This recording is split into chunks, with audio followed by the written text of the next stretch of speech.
हाय सखीनो, श्री स्वामी समर्थ.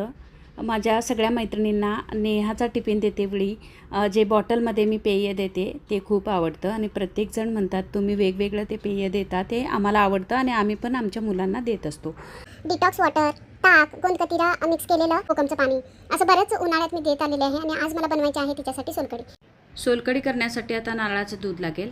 तर इथे मी अर्ध नारळ होतं ते बारीक काप करून घेतलेले आहे. त्याच्यामध्येच आपल्याला एक छोटा तुकडा आल्याचा, 1 ते 2 लसणाच्या पाकळ्या, 1 मिरची आणि कोथिंबिरीच्या काड्या आणि थोडेसे जिरे टाकून मी आता हे बारीक करून घेतलेलं आहे.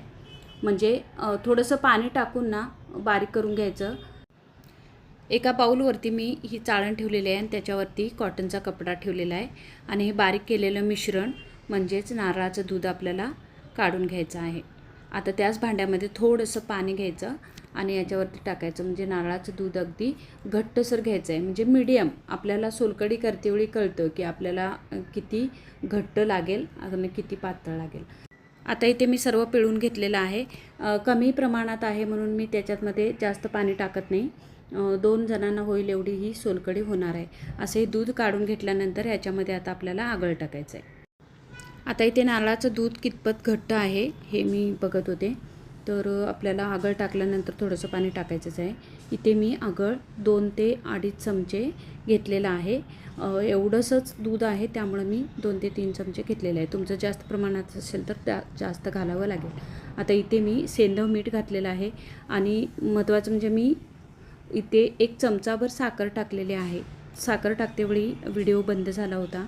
तर अशी ही सोलकढी तयार झालेली आहे आणि थोडंसं पाणी पण टाकलेलं आहे. म्हणजे खूपच घट्ट वाटत होती म्हणून थोडंसं पाणी टाकलेलं आहे.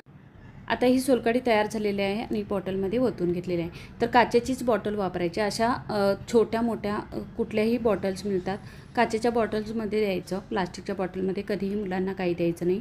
तर ऑफिसमध्ये जातेवेळी ड्रायफ्रूट्स देते किंवा कुठले फळं देते, कुठलं सलाड देते, ते मी 1 मिनिटाच्या व्हिडिओमध्ये दाखवत असते आणि स्टेटसला ठेवत असते. ते माझ्या मैत्रिणींना खूप आवडतं. तर तुम्हीही मुलांना असं काही वेगवेगळं देत जा. तर ही सोलकढीचा व्हिडिओ तुम्हाला कसा वाटला? व्हिडिओ आवडला तर नक्की लाईक करा, कमेंट करा, खूप साऱ्या मैत्रिणींना शेअर करा. थँक्यू. श्री स्वामी समर्थ.